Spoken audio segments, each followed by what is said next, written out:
If you want to start your PhD, the first thing that comes to your mind is, how can I apply and get a scholarship to fund my PhD? It is a question, a very common question among all the students who want to pursue their PhD. In this video, I'm going to share my insights on what you should do to prepare a strong application so that you are successful in your scholarship. I have been on several scholarship application panels and I understand what is it that the panel members look when they want to assess or when they're assessing PhD scholarship applications. But before we begin, let me introduce myself. My name is Vidy Potdar. I'm an associate professor and you're watching a series of talks aimed at understanding the PhD process. I want to help you in your PhD journey and want to make it a memorable one. So if you're ready, let's begin.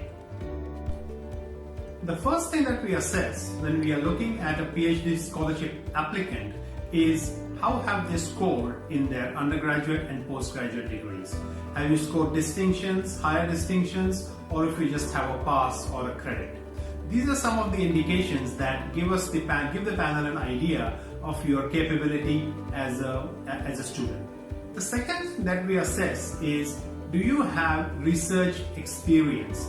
Have you undertaken an undergraduate or a postgraduate research thesis or a dissertation as part of your degree?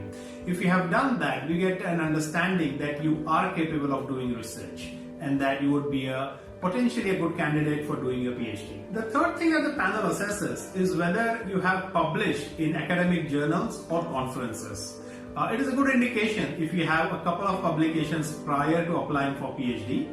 It just goes to show that you are capable of doing research, and not just capable of doing research, but capable to document your research and your research findings. In fact, I have seen many students who have applied for their PhD scholarship and they have 4, 5, 6 publications, and such students normally have done their masters or MPhil. So they have some research experience and they have utilized that experience to the best of their capability or to create multiple publications. So that is a very, very good indicator that you are capable of doing research and you would be an ideal candidate for scholarship.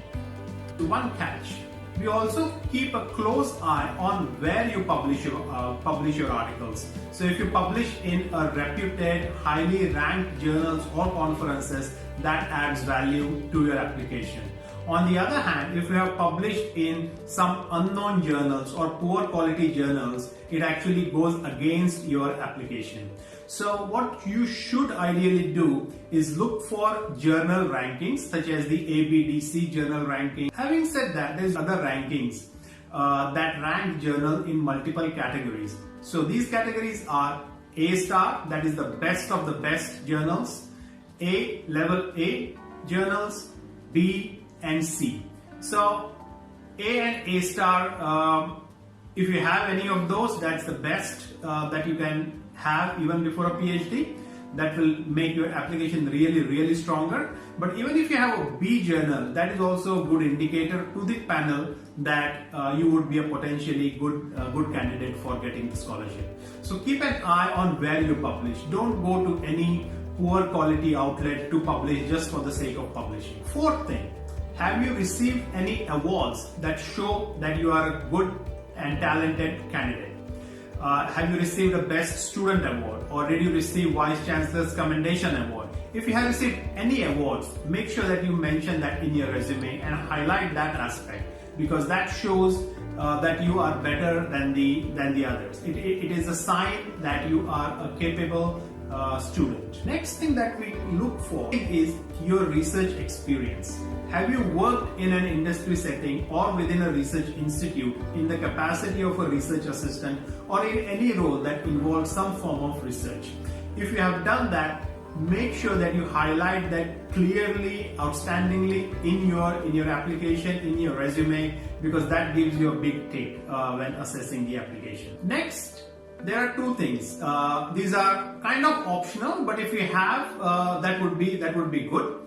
One is if you have a YouTube channel or any other media outlet where you have either spoken about your research or you have written a blog. If you have something like that, make sure that you mention that as well. This gives the panel an opportunity to assess your presentation skills, your soft skills, and so on. And lastly, and this is really optional, and it does not apply to a lot of disciplines. And this is if you have any basic understanding of programming languages. And in these days, there is a lot of demand for PhD students who are capable of doing or running their own simulations for their research.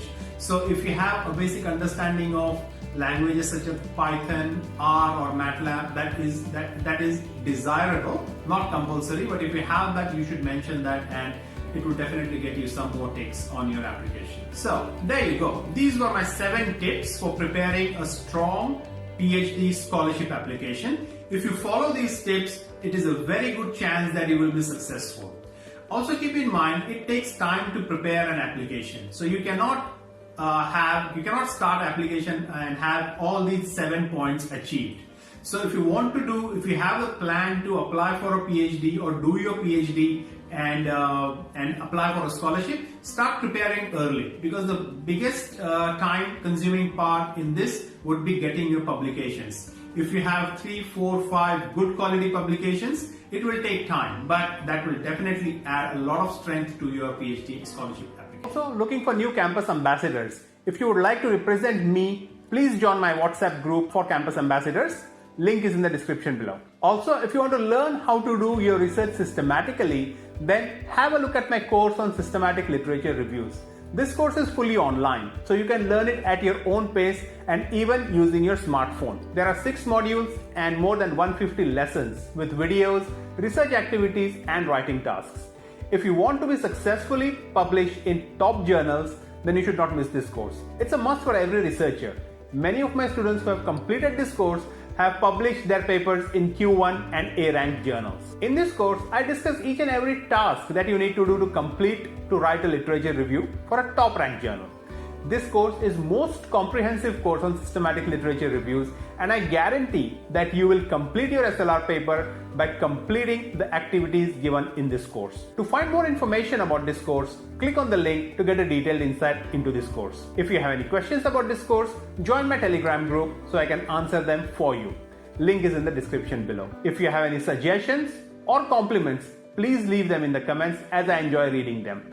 Don't forget to subscribe to my channel and press the bell icon. I want you to have faith in me and believe that anything is possible if you have the dedication, courage, and the right guidance. Like I always say, believe and succeed. That is all I have to say in this video. I'm Vidy Potdar. Thank you for listening, and I'll see you in my next video.